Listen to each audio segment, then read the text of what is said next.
Hello students, welcome to Express classes. आज हम plus 2 में आगे सिलेबस कर रहे हैं। इसमें हमारा चैप्टर 11 शुरू हो गया है और चैप्टर 11 पर ये चैप्टर 11 कौन सा है? 3 डायमेंशन ज्योमेट्री। चैप्टर 10 था वेक्टर अलजेब्रा, तो उसी में आगे प्रोसीड कर रहे हैं ज्योमेट्री को। वेक्टर फॉर्म में भी, scalar form, vector form, everything in the geometry 3 dimension. तो इसमें हमने क्या किया है कि आपका जो लेक्चर 1, लेक्चर 2 हो गया, लेक्चर 3 है आज। ओके, लेक्चर 2 तक हो गया। एक्सरसाइज 11.1 हो गई, direction cosine, direction ratios of a line. Okay, and introduction of 3 dimension geometry, and after that question से 11.1 up to question 5 done. After that equation of a line, because geometry है, geometry में फिर line आ गया, पहले point, position point आ गया। ठीक है, okay. And हमने आपको डायगोनल भी बताया आपको इसमें। ठीक है, मींस मैग्नीट्यूड हो जाएगा वेक्टर का, जनरल वेक्टर एक्स आई प्लस वाई जे प्लस जेड के, एक्स वाई जेड 3 डायमेंशन में, स्पेस में, इसी स्पेस में कोई पॉइंट है, उसका पोजीशन वेक्टर एक्स आई प्लस वाई जे प्लस जेड के, उसको आर वेक्टर जनरल रूप में हम कहते हैं। तो उसका ओ पी जो हम फाइंड करें, ये पी पॉइंट, तो ये हमने बताया square root x square plus y square plus z square होता है। ठीक है, इसका प्रूफ बता दिया आपको। अब आपके इसके बाद ये लाइन है, इक्वेशन ऑफ द लाइन हमने बता दिया। वेक्टर फॉर्म क्या है? इक्वेशन ऑफ लाइन हमने बताया, equation of line r vector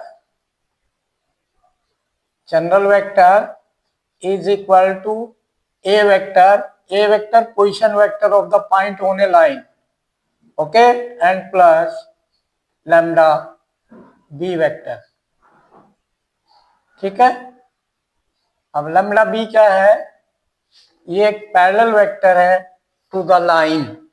जो लाइन है उसको डायरेक्टेड करने वाला ये एक वेक्टर है बी, तो लैम्डा बी पैरेलल वेक्टर हो गया, उसकी वैल्यू हमने पुट कर दिया। ठीक है, लाइन पर हमने वेक्टर ले लिया ए पी, ओके, उसकी वैल्यू ये पुट कर दिया, सॉल्व किया, ये प्रूफ हो गया इसका। ठीक है, अब इसमें क्या होगा, हम एंगल बिटवीन 2 लाइंस करेंगे आज। Okay, angle between 2 lines. तो पहले में एंगल बिटवीन 2 लाइन जो करना है वो क्या होगा कि एक लाइन आपका r is equal to A1, okay, एक लाइन है A1 B1 कर दिया। दूसरी लाइन r वेक्टर, कोई एक सेकंड लाइन है A2 प्लस म्यू बी, ये कोई सेकंड लाइन है। Okay, then this is the first line, this is second line. If these two lines are intersecting in the space 3D, कहीं पर ये दो लाइन इंटरसेक्ट कर रही हैं इसी स्पेस में, 3D स्पेस में, तो जब ये दो लाइन इंटरसेक्ट कर रही हैं, let it is L1, it is L2, L1 is A1 plus lambda B1, L2 is this. So now understand A1 vector and plus lambda B1. Understand this. Okay. So now, and second line this A2 vector and plus mu any scalar B vector, that B2. तो now question arise that कि line 1 L1 है, तो इसके parallel हो गया हमारा ये vector B, ये वेक्टर B1 है। Okay, clear? Parallel to L1 B1 on parallel to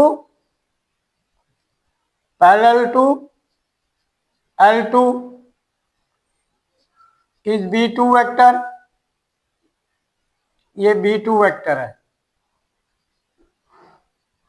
okay, तो अब क्वेश्चन अराइज दैट कि अगर इनको प्रोड्यूस कर दें तो ये जो लाइन एक्टिंग लाइन है और ये बी वेक्टर था, इसको पैरेलल टू L1, तो parallel to L1 and parallel to L2, these are two vector B1 and B2, B1 and B2. तो angle between these two, okay, B1 and B2. तो angle between this angle will be same angle between these two L1 and L2 because parallel line है तो angle equal होंगे, slope same होगा line का, angle same होंगे, it means direct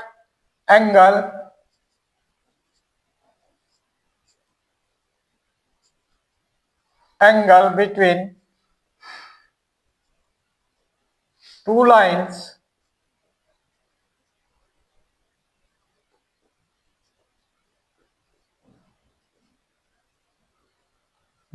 lines this and this, okay, what will be angle between the two vector, यानी angle between the two vector b1 dot b2, इससे angle निकला, dot product हम जानते हैं, magnitude of b1 vector into magnitude of v2 vector into angle between both cos theta. This theta is the angle between these two lines, तो ये theta same होगा, parallel line है, theta एक transfer हो जाएगी तो देन थीटा सेम होगा. सो cos theta is equal b1 dot b2 divided by magnitude of b1 vector into magnitude of b2 vector. Done. Okay. So dot product we know. If we simplify, so what will be the formula of this? b1 b2. What is b1? ये parallel vector जो है b1 vector, ये क्या होगा हमारा a1i plus b1j plus c1k. This vector b1 and b2 vector a2i plus b2j plus c2k. Okay, these vectors, these are the general form of these parallel vector b1 b2 in the equation of line. a1 b1 c1 and a2 b2 c2 are the scalar component of these parallel vectors. So now if multiply होगी dot product, you know a1 a2 I dot I, angle 0 cos 0 is 1, तो a dot a1 a2 a1 a2 plus b1 b2 plus c1 c2, okay, divide by multiply होती है ना algebraic, आपको बताया हुआ है property है डॉट प्रोडक्ट में चैप्टर 10 में. तो by that property magnitude you know, b1 का magnitude a1 square plus b1 square plus c1 square, magnitude इसका into this magnitude a2 square magnitude of b2 vector, okay, now plus 8b2 square plus c2 square. This is your angle between the two lines. Done. Line equation the. Done. So this proof done and simple. Angle between two lines. Parallel vector के बीच का angle आ जाएगा. Now after this angle between two lines done. After that here you should know one point I want to discuss lines, because ये line intersecting, angle आ गया, may be line parallel, parallel होंगी तो angle 0 degree, तो cos 0 1.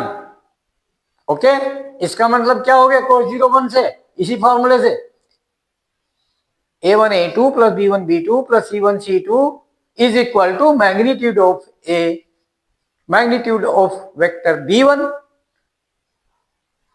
Into magnitude of vector b2, equal होंगे अगर वो parallel line है. ठीक है, clear. Now if intersecting line parallel line and if not intersecting and not parallel, ऐसी लाइन भी है स्क्यू लाइन में, इनको सॉरी स्क्यू लाइन कहेंगे. स्क्यू लाइन कैसी line, which lines are not intersecting and not parallel, neither parallel nor intersecting. ऐसी line कहाँ है इस स्पेस में, ये लाइन है देखो, एक यहाँ bottom surface AEBO bottom surface, upper surface FGDC छत रूम की और रूम का ground floor, ground and up ceiling floor, these two surfaces. तो इनमें ऑपोजिट सरफेस, इसका एक ये आपका XY प्लेन में पॉइंट है E कॉर्नर, और ये है इसमें XZ में. ओके, इन दोनों को ज्वाइन किया E और F, दिस लाइन, और दूसरी लाइन अपर जो सरफेस है हमारा, अपर सरफेस उसके इसके साथ का एंड इसका ऑपोजिट वर्टेक्स यानी CGC. तो GC join and produce and EF join and produce, and these both line will not be parallel, will not be intersecting. Okay, तो ये स्क्यू लाइन कहते हैं. क्या कहते हैं इनको, skew line. Skew line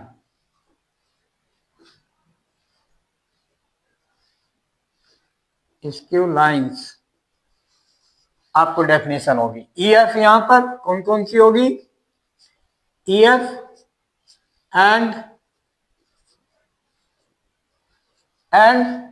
GC line, ये line.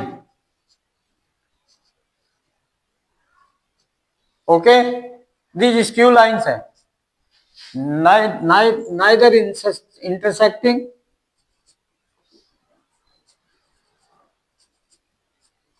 neither intersecting nor parallel.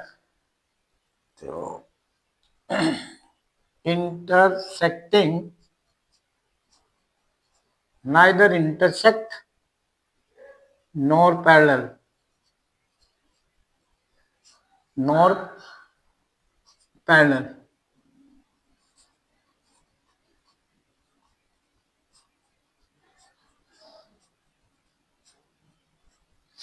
मतलब ना तो इंटरसेक्ट हो रही ना ही पैरेलल है, ऐसी line skew line in the 3D. Okay, remember definition. Now next we have to do questions of exercise 11.2 question 1 to 4. Okay, clear. Next question,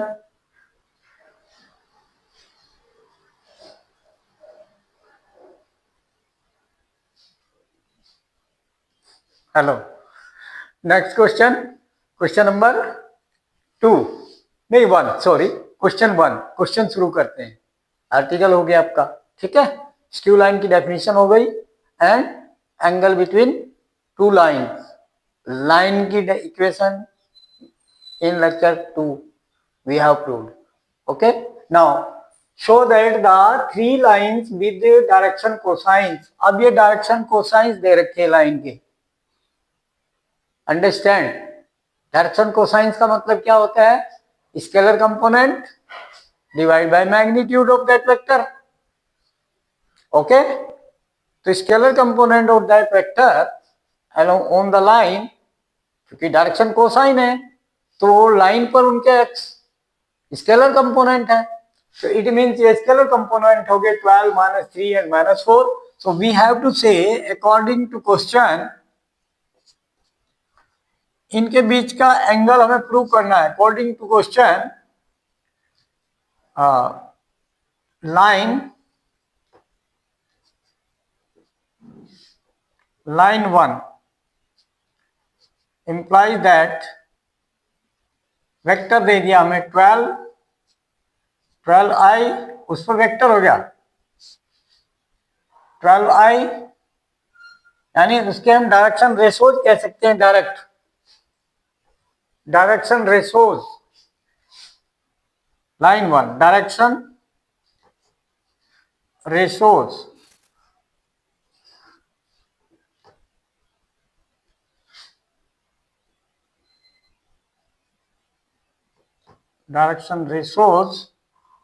of, अब direction ratios direct क्या बन गए? इनको लिखने का तरीका ये है, ये बन गए 12 कॉमा, डायरेक्शन नंबर भी कह सकते हैं -3 -4, लाइन 1। लाइन 2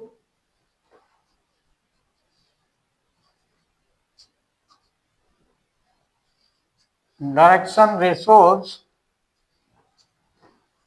लिखने का तरीका ब्रैकेट है इस टाइप का 4 12 3, 4 12, ये स्केलर कंपोनेंट होते हैं position vector of the point on the line. Position vector scalar component of the position vector of A point on the line. तो जो लाइन 3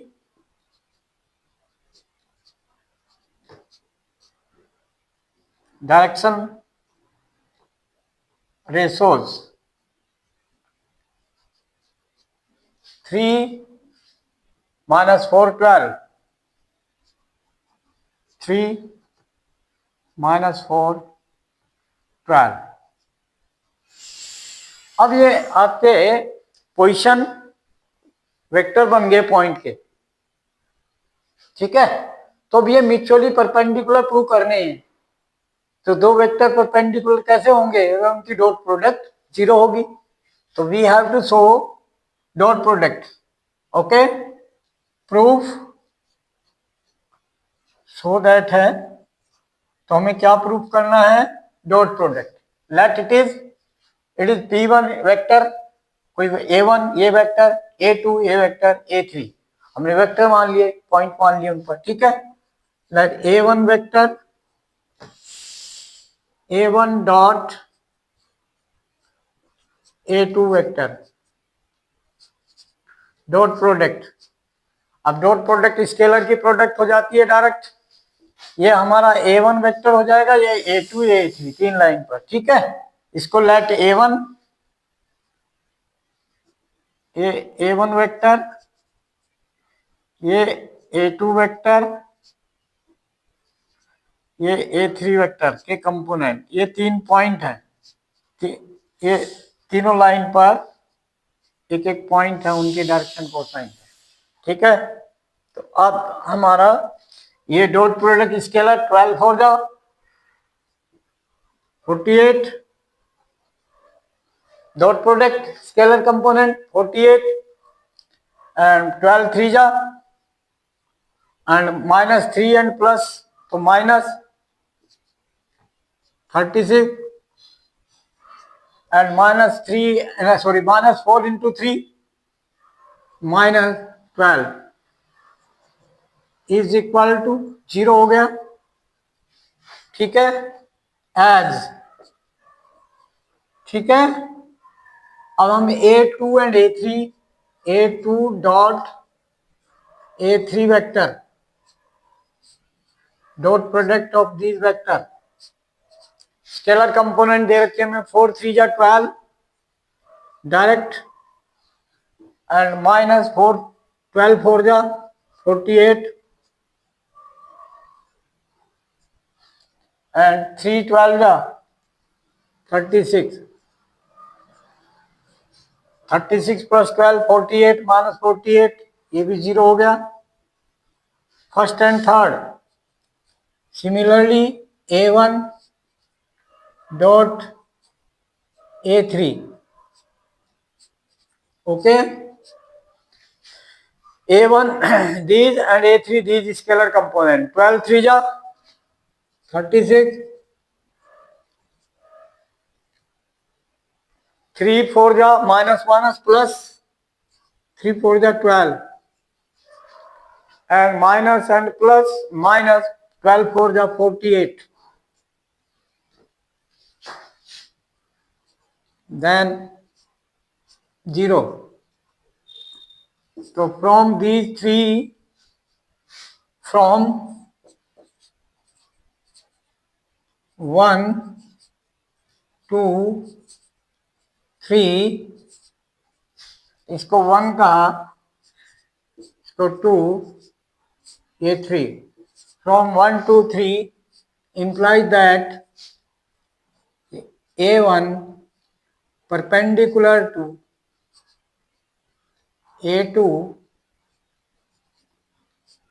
perpendicular to A3. ये तीनों एक दूसरे पर परपेंडिकुलर हो गए, mutually perpendicular. Hence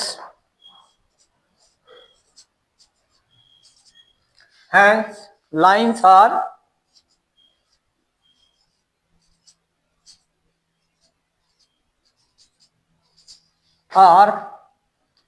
perpendicular. Lines are mutually perpendicular with direction course, so that the lines are mutually perpendicular.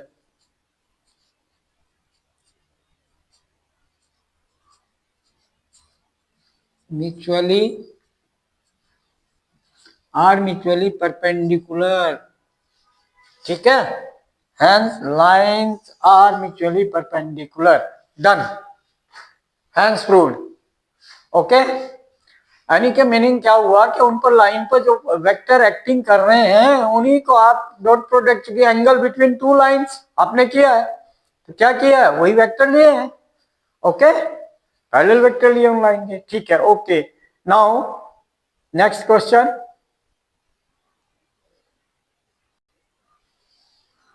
Hello.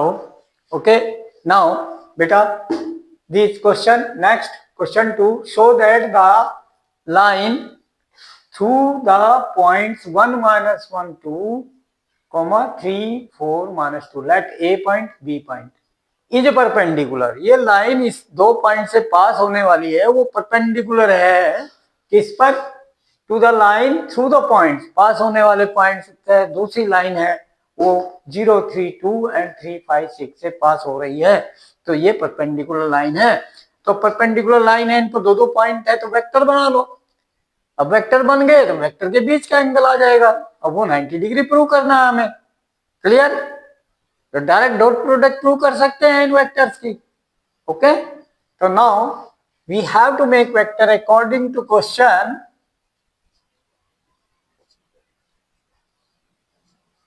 along line 1 vector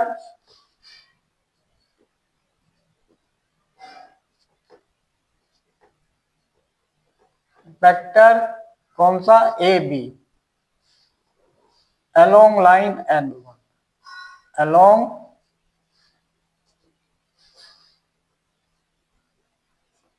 L1 क्या हो गया, 2 पॉइंट से vector we know position vector of second point minus position vector of first point. तो direct scalar 3 minus 1 2i, 4 minus minus 1 तो plus 1, then 5j minus two तो minus 4k। This is your AB vector. If these 2 points let A and B. Done. Similarly, vector CD along L2 line such that CD, तो second position vector of D minus position vector of C, तो 3 similarly, तो 3 minus 0 3i,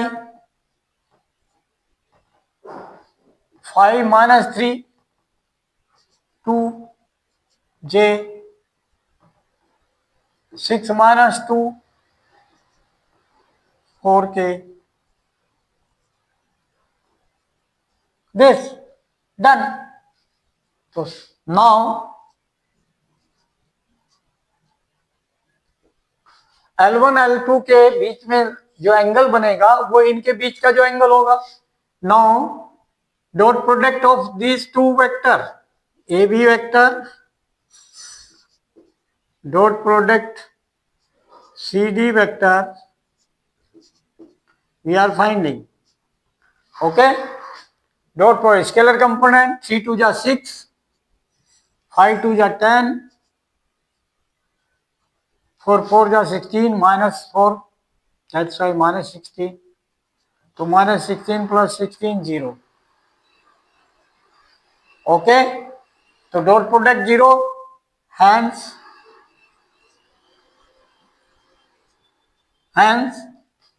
both vector are perpendicular, hence AB vector perpendicular to CD vector. This implies line L1, clear, line L1 perpendicular L2, hence proved.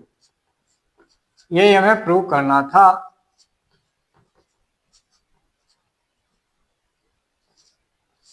Clear, very simple. Similarly next question. हाँ जी, hello, yes बेटा, completed now this. Okay, like share and subscribe the channel and send the video to the maximum contact. और उन parents को जरूर भेजें जिनके बच्चे 10th 11th 12th में पढ़ रहे हैं, उनको गाइड करो कि subscribe the channel first and then on your device आपको एक लिंक मिल जाएगा। यहाँ से डिस्क्रिप्शन में 10th का 11th का 12th का लिंक मैंने दिया है। हर एक क्लास का एक लिंक है और उस लिंक में पूरा NCERT का फुल सिलेबस एक्सप्लेन किया हुआ है अच्छी तरह से, नाइसली, एवरी कंसेप्ट, सारे जितने भी फॉर्मूले हैं, क्यों है ये, कहाँ से आया, कैसे आया, इंट्रोडक्शन, एवरी चैप्टर की एवरी क्वेश्चन, एवरी फॉर्मूला, सभी कुछ आपको मिल जाएगा। Okay, but subscribe the channel and then you will get the link and you will open the link, otherwise link नहीं खुलेगा। Okay, and subscribe the channel and send the feedback in the comment box. Thank you.